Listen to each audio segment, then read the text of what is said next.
И снова здравствуйте. Эфир Абхазского телевидения продолжает русская служба новостей, в студии Алиса Шамба. А сейчас коротко о главном. Праздник мужества и воинской доблести вооруженным силам Абхазии 24 года. Итоги предсказуемы. МИД Абхазии о 307-м раунде женевских дискуссий. Вопрос гостиницы «Абхазия» будет решен в течение недели. Пресс-конференция зампредседателя Госкомитета по приватизации. 24 года назад, 11 октября 1992 года, Президиум Верховного Совета Республики Абхазия принял постановление о создании Министерства обороны, Вооруженных сил и Генерального штаба. Сегодня в Министерстве обороны Абхазии прошли торжественные мероприятия, посвященные этой славной дате. Указ о создании Вооруженных сил Абхазии был подписан практически в самом начале Отечественной войны народа Абхазии. После освобождения Гагры противник усилил Сухумскую военную группировку. Для оперативного и организованного управления войсками требовалась централизация. На ходу в боевых условиях было создано Министерство обороны и Генеральный штаб. Традиционно этот знаменательный день начался с возложения венков и цветов к памятнику в парке боевой славы в Сухуми. Затем состоялось торжественное собрание в Министерстве обороны, в котором принял участие главнокомандующий президент Рауль Хаджимба. В первых почетных рядах офицеры, которые имеют непосредственное отношение к созданию абхазской армии. Министр оборонного ведомства страны Мераб Кишмаря напомнил об основных этапах формирования вооруженных сил республики, об удачных и неудачных операциях в период Отечественной войны, о непростых буднях солдат, несущих службу на границе по реке Ингур после войны. Для нашей страны день 11 октября – это праздник мужества, воинской доблести, преданного служения интересам Абхазии. Это символ верности воинскому долгу и стойкости народа Абхазии в борьбе за свободу и независимость нашей Родины. Внимание к армии и военнослужащим со стороны государства в приоритете, подчеркнул главнокомандующий президент Рауль Хаджимба. Напряженная международная обстановка диктует новые задачи перед вооруженными силами республики. Необходимо укреплять армию, оснащать ее современным вооружением и формировать с Россией единый внешний контур обороны, убежден президент. Общее осложнение военно-политической обстановки в регионе, укрепление позиций блока НАТО в соседних странах призывает нас быть бдительными, углублять стратегическое партнерство с нашим союзником Российской Федерацией.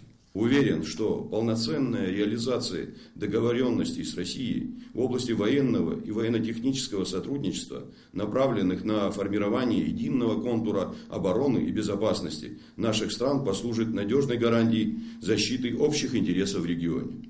Первый министр обороны Абхазии Владимир Аржба вспоминал о героических подвигах бойцов абхазской армии, совершенных в период войны, о том, с чего они начинали, как с одним рожком патронов приходилось воевать и побеждать в бою. Владимир Аржба пожелал всему личному составу Министерства обороны крепости духа, чтобы достойно выполнять святую миссию защитника отчизны. Я помню, когда нам приходилось посылать личный состав в бой, мы выдавали 5 патронов, 7 патронов. Вот сейчас я буду говорить, вы не поверите, подумайте, что это сказка. Ну вот сидит министр обороны Мераб Кишмаря и на Восточном фронте знает, что если у кого был один рожок патронов, это считался просто Рэмбо какой-то. 24 года назад молодая абхазская армия выполнила свой долг, изгнала агрессора. Теперь вся надежда на молодые кадры, на их профессионализм и боеспособность, говорили ветераны вооруженных сил. Когда освободили Абхазию, мы думали хотя бы 1 год передышки. И хотя бы 1 год, 24 года. И мне отрадно сегодня видеть здесь, как говорил первый министр обороны, с кем мне довелось служить. Я благодарен судьбе, что это было в моей жизни. Я недавно находился в Южной Осетии, поздравляя наших осетинских братьев, я сказал такую вещь, я в этом убежден. Южные осетины и абхазы разбили маленькую империю, которая называлась Грузинская ССР. Сегодня в Грузии свободная демократическая страна живет в своих исторических границах. Абхазия независимая, гордая страна. Нам очень многое надо еще делать. Собрание завершилось торжественным аккордом. Особо отличившимся служащим министерства были вручены медали и грамоты. В настоящее время вооруженные силы структурно включают 3 вида войск: сухопутные войска, военно-воздушные силы и военно-морской флот. Елена Лолова, Алексей Агуха, Абхазское телевидение. Прогресс о вопросе подписания соглашения о неприменении силы между Грузией и Абхазией не достигнут. Об этом говорилось на встрече президента Рауля Хаджимба с министром иностранных дел Абхазии Дауром Кови и замминистра иностранных дел Каном Танью в ходе обсуждения итогов 37-го раунда международных женевских дискуссий. Президент Рауль Хаджимба оценил эффективность женевской площадки как крайне низкую. И сегодня же в МИД Абхазии члены абхазской делегации на женевских дискуссиях провели пресс-конференцию по итогам 37-го раунда переговоров. Подробности в материале Рената Шикая. Женевские дискуссии на сегодняшний день – это важная площадка для Абхазии, где проходит обмен мнениями, отметил министр иностранных дел Даур Ковы, открывая пресс-конференцию. Данные дискуссии у нас проводятся по итогам тех договоренностей, которые были достигнуты после событий в Южной Осетии в 2008 году. Считаю, что женевские дискуссии – это важная на сегодняшний день площадка для нашей республики, где производится обмен мнениями. Это та площадка, на которой Республика Абхазия имеет возможность говорить о тех моментах, на которые мы делаем акценты. В ходе встречи в Женеве абхазская делегация выразила свое опасение по поводу совместных военных учений Грузии и НАТО, которые, учитывая реваншистские настроения в Грузии и отсутствие мирного договора с Абхазией, представляют угрозу безопасности нашей страны. На 37-м раунде международных дискуссий переговоры проходили в 2 рабочих группах по вопросам безопасности и по гуманитарным вопросам. В обеих группах абхазская делегация выразила обеспокоенность сохранения грузинской делегации тенденции по политизации гуманитарных вопросов. Была подчеркнута неприемлемость распространения Грузии на международных площадках, не соответствующих действительности докладов по правам человека в Республике Абхазия. В Женеве также обсуждалась возможность для населения Гальского района пересечения абхазо-грузинской границы, закрытие 2 КПП на границе по реке Ингур, а также возобновление работы механизма по предотвращению и реагированию на инциденты, которые являются дополнительным стабилизирующим фактором в регионе. Главной целью участия абхазской делегации на женевских дискуссиях по-прежнему остается подписание юридически обязывающего документа о неприменении силы между Абхазией и Грузией. Что, в принципе, в первую очередь мы обсуждали в части, касающейся безопасности на дискуссиях.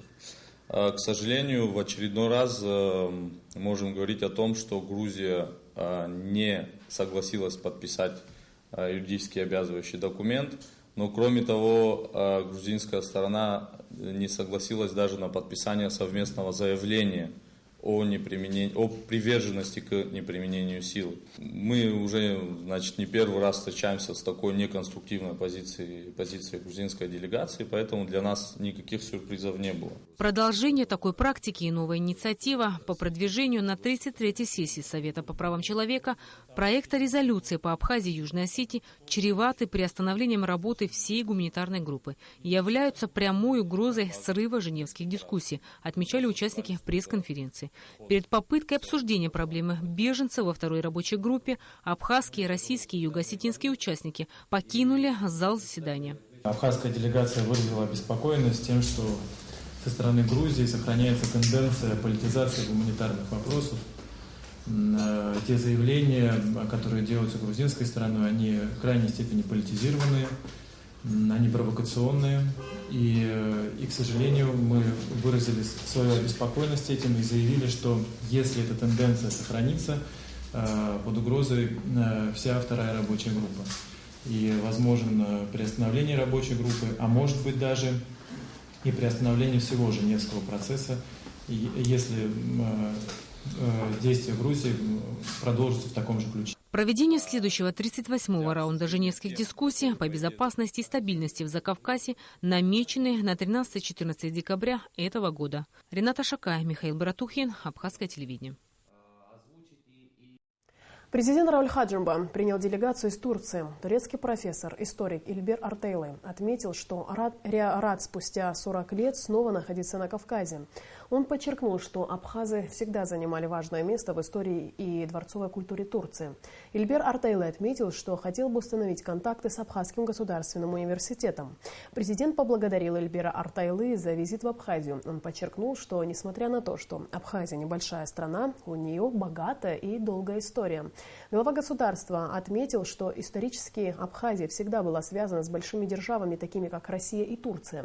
Президент подчеркнул, что Абхазии важно восстановить и укрепить взаимоотношения с Турецкой республикой. По завершении встречи представители турецкой делегации вручили президенту Раулю Хаджимба памятные подарки.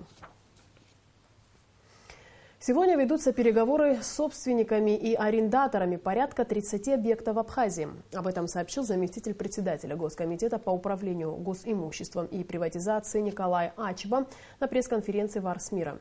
Николай Ачба также рассказал о причинах невыполнения договорных условий по некоторым объектам. Подробности у Амрамичба.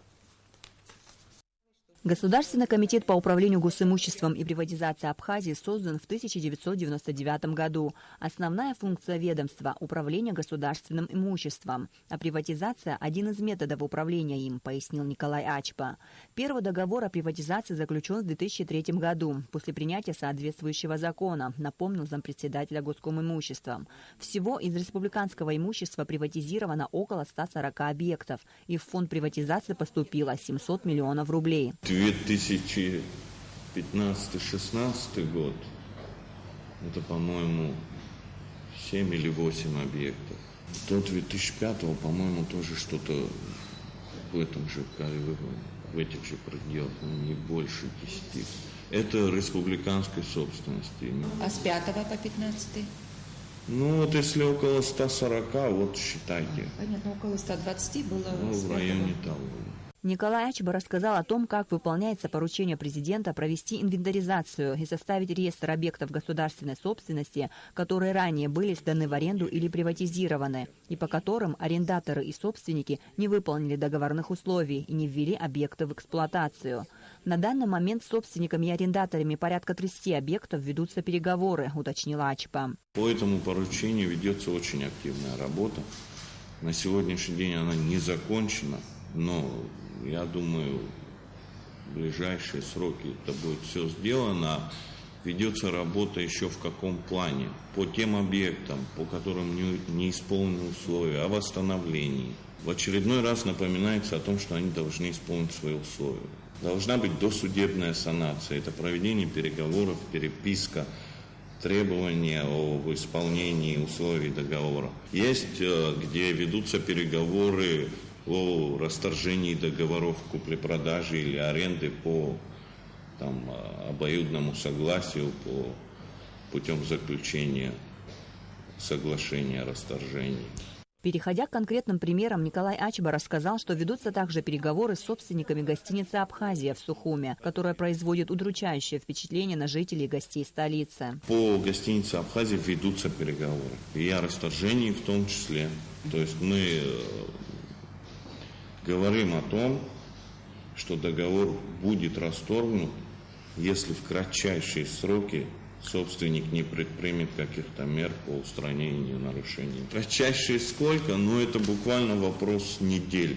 Там не исполнены условия о восстановлении, вводе в эксплуатацию объекта. По словам Николая Ачба, главной причиной того, что объекты не восстанавливаются, собственники называют последствия экономического кризиса 2008 года и сложные в финансовом отношении 2014 и 2015 годы. Амрамичба, Беслан Шхинджери, Абхазское телевидение. В Музее боевой славы имени Владислава Ардзенба состоялось открытие выставки военных карикатур. В работах художников-карикатуристов Гарри Дочи, Руслана Габля, Василия Мхонджи, Руслана Чхамалия отображена вся хроника войны. Эти картины в военные годы использовались как дополнительный информационный материал и наглядно демонстрировали то, что происходило тогда в Абхазии. Политическая карикатура как часть пропаганды представляла собой настоящее идеологическое оружие. На них грозный враг превращался в жалкое, глупое, уродливое существо. После мартовского наступления даже был создан отдел агитации и пропаганды. Художники часто выставляли свои картины, они поднимали боевой дух бойцов. В будущем эта экспозиция пополнится и другими работами военных художников. Сегодня, спустя 24 года после войны, авторы вспоминают, в каких условиях они создавали свои картины. Я вот изобразил борьба двух флагов. Вот эти были первые мои работы. Потом мне показалось, что я важнее где-то быть на позиции, там где-то что-то помогать. Я ушел, а только после мартовских наступлений нас опять собрали. И тогда все уже началось, эти все работы. Вот что мы рисовали, сразу распространяли, умножали через Xerox и отправляли на позиции. Куда только возможно было, даже и в Америку, говорят, тоже попало. Сегодня министр культуры и охраны историко-культурного наследия Эльвира Арсали встретилась с организаторами культурных проектов в Абхазии и за рубежом. Речь шла об участии творческих деятелей нашей страны в различных выставках и концертах. О том, какие экспозиции абхазских художников были представлены зрителям, а также где именно и насколько успешно выступили наши артисты, расскажет Рената Шакая. Открыла встречу министр культуры и охраны историко-культурного наследия Эльвира Арсали. Она сообщила, что в рамках культурного сезона «Россия-Абхазия-2016» прошли выставки абхазских художников и сольные концерты солистов Государственного камерного оркестра. Так как в разных городах в одно и то же время прошли все эти мероприятия, которые, несомненно, положительно влияют на культурный имидж, на налаживание культурных связей. Мне хотелось вас всех сегодня собрать, поздравить, пожелать успехов. В рамках культурного сезона «Россия-Абхазия-2016» 8 октября в Калининграде с сольным концертом выступила солистка Абхазской государственной филармонии, солистка Государственного камерного оркестра Абхазии, лауреат международных конкурсов Нана Черкизия. Я первый раз поехала в Калининград. Сам город мне очень понравился. Собор потрясающий, вообще акустический и красивый очень, большой. То есть в 2 раза больше, чем наш Пицунский. Да, и акустика там, конечно, лучше. 4 октября в Кабардино-Балкарии в Национальном музее Нальчика прошло открытие выставки «Художники Абхазии», посвященной памяти первого президента Абхазии Владислава Арзамба. В экспозиции было представлено около 75 работ абхазских художников – Хуты Авицба, Руслана Габля, Амирана Адлиба, Адгура Ампар, Валентины Хурхумал, Виталия Джени. Выставка уже экспонировалась в Майкопе год назад в Музее Востока и была посвящена 70-летию Владислава Арзамба. В течение 2 дней, которые мы там находились, нами занимались все художники. Мы были в гостях у многих художников в мастерских, общались, смотрели их работы, говорили о каких-то творческих интересных вопросах, проектах наших совместных. Мы предполагаем, с помощью Министерства культуры осуществить какие-то проекты, выставки кабардинских художников у нас здесь в Абхазии. Организаторы выставки «Художники Абхазии», Министерство культуры и охраны историко-культурного наследия и Союз художников Абхазии. Рената Шака, Саид Айба, Абхазское телевидение. 15 октября в центре Сухума на платформе станции ГУМа пройдет первая ярмарка выходного дня Чойра Тагала, на которой будет представлена местная абхазская сельскохозяйственная продукция. Ярмарка выходного дня соберет производителей из сельской местности, представляющих различные регионы Абхазии. Мероприятие приурочено к открытию вдоль республиканской трассы 9 мини-рынков и послужит отправной точкой для последующей успешной реализации исключительно местной сельскохозяйственной продукции на прилавках мини-рынков. Строительство мини-рынков планируется завершить к концу текущего года. Ярмарку украсит выступление детского хореографического ансамбля «Яйрума». Об этом сообщает Апсны пресс. А сейчас о погоде.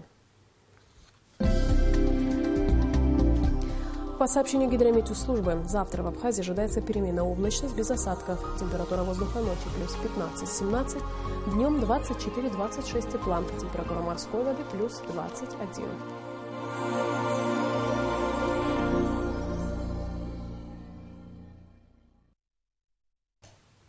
На этом наш выпуск завершен. Всего доброго и до скорой встречи.